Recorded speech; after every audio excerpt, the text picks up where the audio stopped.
Thank you for rejoining us. We got another good series of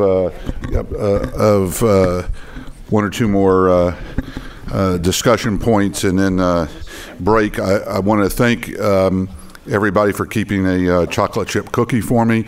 Those of you who put chocolate chip cookies in your pockets to take home, there is a detector at the door. All right. I mean, Michael, I think that's the only way to be. I mean, this is a high secure area for a former Secretary of State, and I do think that chocolate chip cookies present a national disaster. Okay. No, I think my wife will be very happy I did not. So I thought before we, some of you were with us earlier this morning, and I thought it would be a good opportunity after the break to welcome Carol Haddock back. Carol, acting head of Public Works, been very, very instrumental in all things of working with us, working with Yvonne, Shannon, will you wave? And the opportunity came about for this announcement about forming this demonstration hub several months ago, well before the hurricane, and really was focused and remains to be focused on how does a system of this size and scale always remain at its best, at its optimal best. And so over the past several months, we've been in conversations with Carol and her team. I'm going to let Carol really explain it, and then I'm going to watch her kick me for making her explain it, because I don't know as good as she does about all the intricacies of making a system optimal. But we announced in October at the 30,000 person WEFTEC at the Water Technology Forum in Chicago this partnership. So Carol, thank you for the opportunity. Sure. I'd be happy to jump in here. You know, we introduced this in front of the 30,000 people. You know, so we believe in doing things big in Texas. You know, go big or go home. So we went big and went home, and we are, to be honest with you, we're delighted. Houston's been known as being the you know, cutting edge, bleeding edge of medicine, of engineering, just not municipal engineering, of you know, of all sorts of things in the science and technology community, even in the arts. Houston is on the front end of that, and we are still, for all intents and purposes, treating water and wastewater and stormwater the way we did 30, 50, 70, 100 years ago. And municipal organizations are very risk averse. We like tried and true. We like proven. We like things that have a track record, things that somebody else has already tried and failed and fixed. And this is an exciting opportunity for us to actually create proven and create that test bed where we can work with you as a community. We can partner with Accelerate H2O. We can create that opportunity for us to be able to not just have laboratory results of things that may or may not work when they're scaled up to the real world, but to actually put them in the real world. To have our operators twist the knobs and pull the levers and kick the tires and see how they really work, and see how they fit into our system and how they help us move from 50, 70, 100-year-old approaches into the next wave of how we're going to have municipal infrastructure. We're delighted. We really are. These are going to be exciting times. We have a very forward-thinking team in Public Works right now. We have people that are engaged throughout the country, engaged internationally, in professional organizations that come home with things that they saw at conferences and say, why can't we do this? And it's like, well, why can't we? You know, we're at that time. You know, let's ask. You know, really the answer is we're the ones holding ourselves back. So we are putting ourselves out there to be the hub. Let's be a partner. Let's make this happen. We've got the team in place. We've got the people in place. We have the opportunity to be the stage for great advances and for opportunities to really, look back on this 10, 15 years from now and be doing stuff on a day-to-day basis throughout this country that we didn't think about 10 years ago. Now, what I did say this morning is, we don't want to focus on solving 100-year-old problems, 30-year-old problems, or even today's problems. We do want to focus on where we want to be in 30, 50, 100 years. If we looked back 30 years, we wouldn't have really thought much. I grew up west of San Antonio. I grew up in a world where people didn't let a drop of water leave their land. I mean, if a drop of water came from the sky, it was yours, and you were going to hang on to it, and it was not going to leave. When I moved to Houston, I was stunned at the relationship with water here in Houston. It's very different than what I grew up with. But if you think about just 30, 40 years ago, Houston's relationship with water, almost all of our water contracts up until 15 years ago were written as revenue contracts. There was a minimum amount you paid us whether you took water or not, and then you could take as much water as you want, because then we made more money. And changing that relationship with our resources and changing that relationship with everything that we do. Our waste streams and our wastewater treatment plants are different than they were 30 years ago. They're more concentrated. The processes have to evolve, have to adapt. But should we even be using the same processes in 50 years? These are the questions that we want to challenge y'all to partner with us to solve. Because we do believe that we are at a time where we have the opportunity to look forward. And, everybody talks about Harvey creating all these things. For me, Harvey was devastating to the individuals that were impacted by Harvey. Harvey was a significant challenge to our operators that stayed in the facilities, that rode the high water trucks, our dump trucks, as we call them on a normal basis, but during the storm, our high water trucks to rescue people out of their flooded homes. But in the aftermath of Harvey, we're left with opportunity, because wastewater treatment plants that we might have wanted to phase out in 10 or 15 or 20 or even 30 years, we might want to phase out in 5. Water treatment plants that we're bringing online, we're now able to step back and look at those and say, okay, I've got 52 inches of rain in 2017, and as Yvonne said this morning, in 2011 I had 18 inches of rain. How do we deal with those kind of extremes with municipal scale infrastructure? So with all of those things challenging us, we don't want to rely on ourselves to respond. We want to partner with you to be forward-looking, to help us identify the problems we're trying to solve and to help us solve those problems. And we're the test bed. We are here and willing partners. You've met our staff throughout the day. We are looking forward to what is going to come out of this partnership. We really do believe that in a very short period of time, we're going to have things to actually say, we tried this and it worked. We tried this, it didn't quite work, then we tried it again a slightly different way and it worked. Or some other variation of trying it and seeing if it works. We're going to learn from anywhere that's willing to come learn with us. So my challenge to all of you is, don't limit yourselves. Don't let us limit you, and don't limit us. Let's figure out how to make that next big thing happen.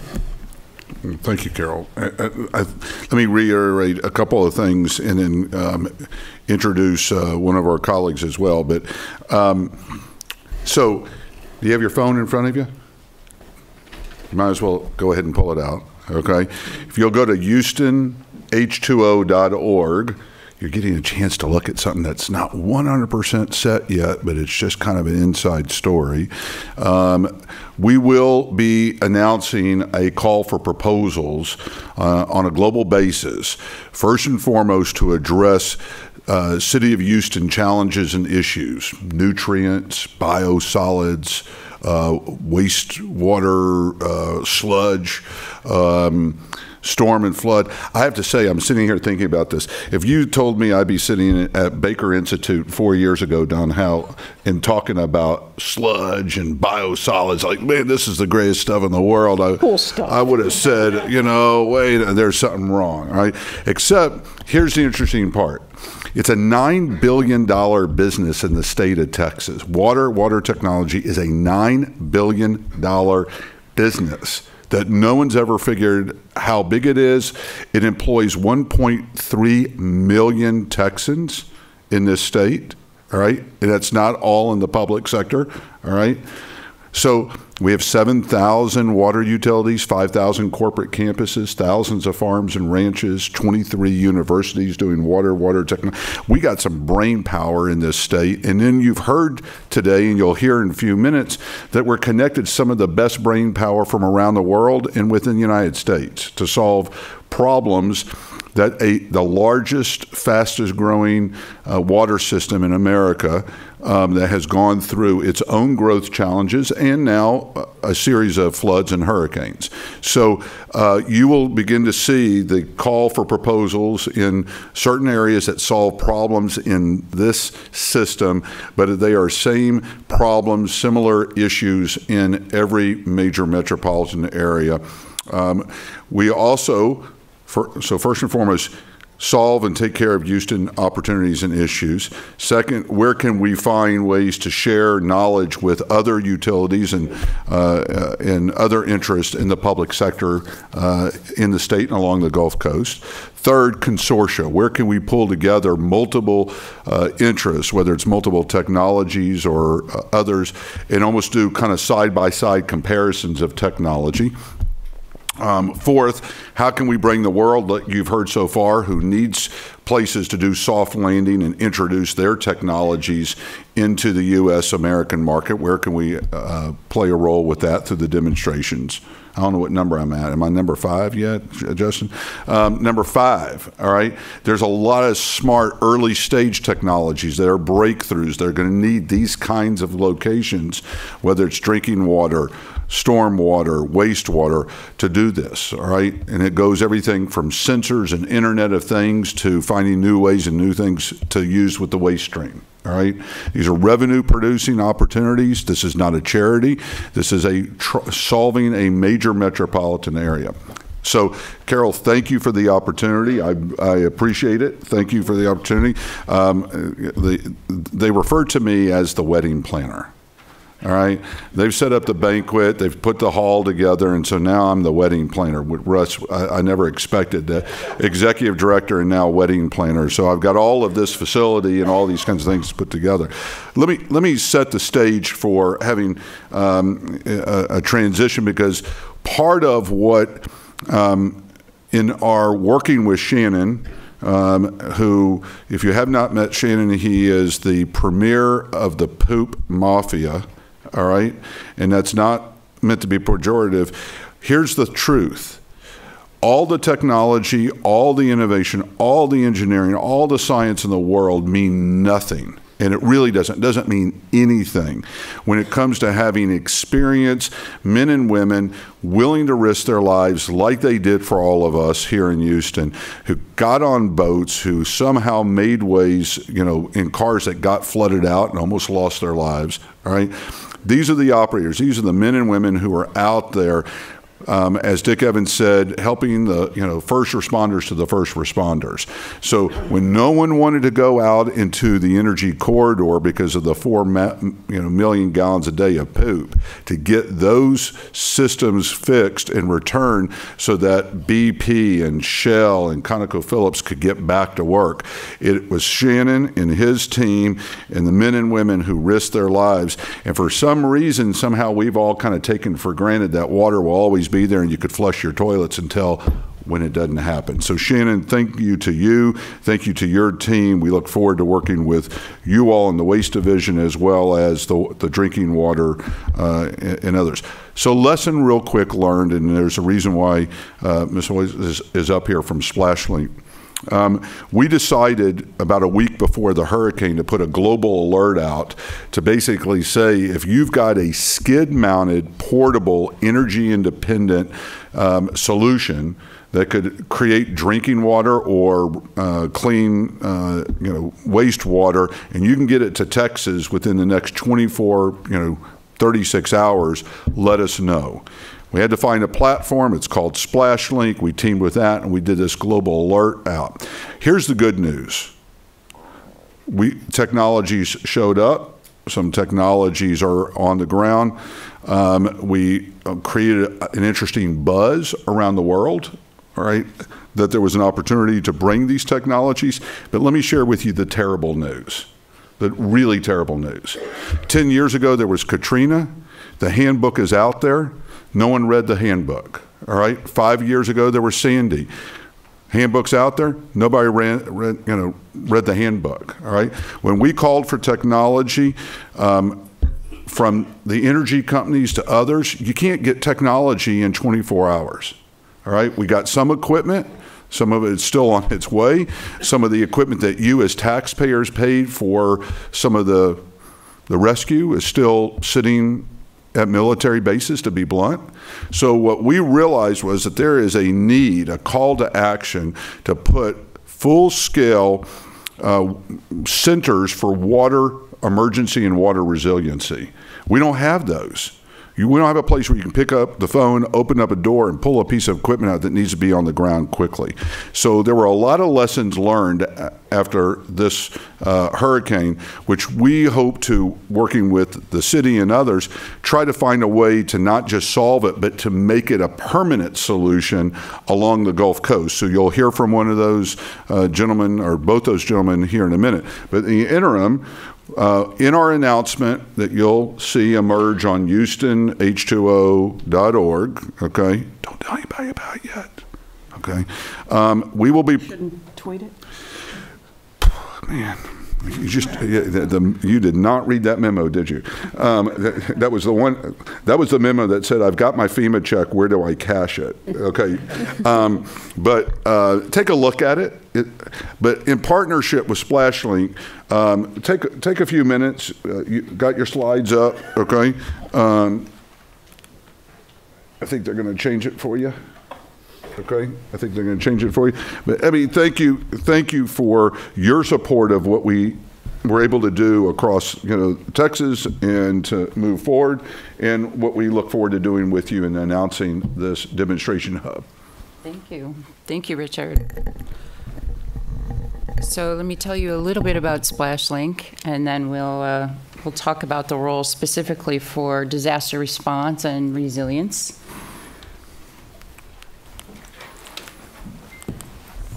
If you click it to the right, you have to. Okay, I got it. So SplashLink is an online marketplace, essentially, for the water industry. What we do is we provide databases, searchable databases around how to find capital for the projects that need to get underway, including capital for new technologies or even piloting new technologies with utility partners. We also provide a directory of companies. So the reason that this is important for a discussion like this is that, we all go to events like this. We all spend time talking with each other, meeting some really interesting people we can learn from, but we have a very hard time keeping track of each other. Oftentimes, you'll be in a situation, who is that guy who had the such and such technology? In the directory that we have that's growing and evolving and including companies from all over the world, you can see information about these companies and you can bookmark them. But more importantly, over time, we have a mechanism to enable you to see where they may be piloting their technology, whether or not they are NSF certified, whether or not they are at a certain stage of technology vetting, for example, through the LIFT program or through IL utilities. And these are things that then in turn help you to quickly vet a specific partner for the problem that you're trying to deal with. So from a utility perspective, oftentimes the whole process of pre-qualifying a company that you're going to work with is very labor intensive. You do it maybe once a year. You get boxes of paper shipped to you, and someone somewhere ends up with an Excel spreadsheet. It doesn't matter actually if you're a utility or if you're Coca-Cola, someone has a spreadsheet. And some of the tools that we're rolling out to support efforts like this is to enable you to do that in real time. So if the technology you need is in fact in the Netherlands or it's in Singapore, that you can find the technology, you can find the expertise that you need, engage and communicate with them directly, and vet them as you go. So that brings it to one of the third areas of content that we have, which is around the requests going out. So some of the things that we talk about here again is, we can sit in a forum like this and learn about what's going on in the Netherlands or Germany, and yet we don't really have real-time insights into those things happening. Very often it's because you talk to Bob, and Bob told you about Bill, and Bill is like a great guy, and so we try and connect. But in fact, there are mechanisms to see where these projects are happening, and there are also these mechanisms to see who the players are that are orchestrating these types of efforts so that you can find one another and connect with one another. And that's one of the key things that we do. And we also are evolving that so that it's not just these bids and projects, it's bringing it earlier into the request, the interest level. So some of the things that we're introducing are providing some of identity protection, which we can talk about was really important with Hurricane Harvey. But identity protection so that you can start the process earlier. Put your questions out there. Hey, we're dealing with a mercury contamination or whatever it might be, without, getting your citizens concerned, without being swarmed by vendors, without having to, deal with news agencies and so forth until you're ready. So this is another, just being able to keep track of where all these different events like this are. But because we host this information on our site, this also means that we can provide data about what's going on in the industry. So, not just the fact that specific projects are happening, but even across private and public interests, if we see that industrial players in the Houston area alongside with the utilities are starting to see more arsenic in the water that they're dealing with, this is something that can create a larger collaboration. So a quick note about ECHO. ECHO is our emergency response disaster recovery service that we launched with Accelerate H2O. We did this shortly before Hurricane Harvey. It was a model that SplashLink had essentially on the shelves for a couple of years, and we had an opportunity to launch it together. And what this meant was we were able to provide Texas with a mechanism to get requests out quickly to a very large network of expertise around the world. We were able to get them into a much earlier format so that they weren't specifically bids or guaranteed dollars on the table, but to try and get that expertise and provide a mechanism to customize the questions that were being asked, which is really important, right? So, you may have a company profile, but in this case, we needed to find technologies that could be deployed within a very short period of time, or that had certain certifications, Texas certifications associated. We're currently doing this also with Puerto Rico, very different dynamics playing out there, but the possibility of actually providing information back to the stakeholders here in Houston meant that we could provide those direct contacts, the information across a large list, starting to compare apples to apples of what potential suppliers or vendors or experts out there were going to be able to respond, how and when.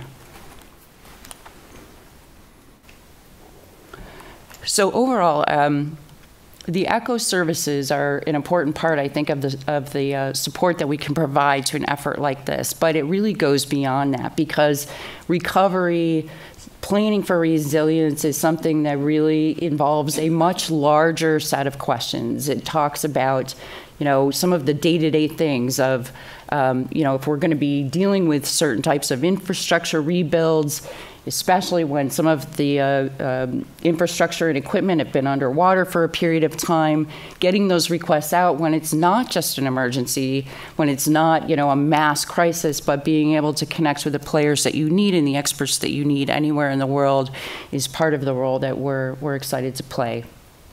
Wonderful. Thank you. Let me close on 2 points, and then Russ, turn this over to you and get us back on track time-wise. There are a number of people that we met with this morning, so I'm actually going to do a little bit of what we were going to close on, and we'll let you close, Russ. But there's a number of folks that we had a chance to meet with this morning. We'll continue to do that. Colleagues from Houston Community College, colleagues from Workforce Solutions on the training. One of the big issues is how do you generate a new 21st century workforce of operators that are going to have to deal with technologies that some of the current staff may not have had exposure to, but at the same time, how do you not lose the brain power as these men and women retire? So thank you to the opportunity to work with Houston Community College and Workforce, Rice University, University of Houston, Houston Area Research, HARC, who have a lot of expertise and knowledge and talent. So what we have said is the demonstration hub is a driver of solving real-world problems at a scalable level on hundreds of thousands, not millions of gallons of water, but also to help bring the region together around, frankly, leveraging water as an economic and workforce development. Unfortunately, it sometimes takes a crisis for kind of that slap about the head. And so there's a lot of pieces to this that deal with youth and student entrepreneurs. So we look forward to working with you. I'm sure there's a lot of questions. You'll be able to connect with us as this unfolds. And most importantly, it's real world tested on operators who are out there day in and day out dealing with this. People say, Russ, that doesn't work. Love you, man, but it don't work. You can't plug it into this because it doesn't plug into that, all right? Or it will work, but this is where maybe you ought to take it to this next level. And there is no other place at this scale anywhere in the United States. So, Carol, thank you. Thank you. Russ, let me turn it over to you to bring us home with a great last panel.